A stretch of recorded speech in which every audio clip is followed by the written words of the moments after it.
Hello दोस्तों, राम राम। आप सबके बीच में एक बहुत ही प्यारा देवी गीत गाने जा रही हूँ। लाइक और सब्सक्राइब ज़रूर करिएगा।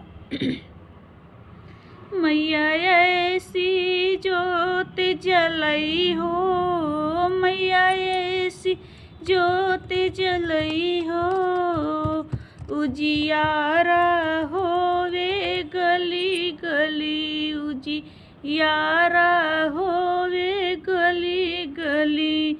मैया ऐसी भोग लगई हो, मैया ऐसा भोग लगई हो, भंडारा होवे गली गली, भंडारा होवे गली गली।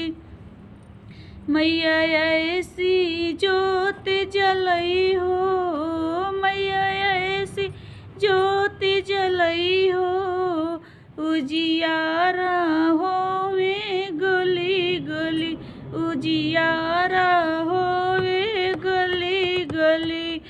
मैया ऐसा लाल खिलई हो, मैया ऐसा लाल खिलई हो, किलकारी गूंजे गली गली, किलकारी गूंजे गली गली। मैया ऐसी जोत जल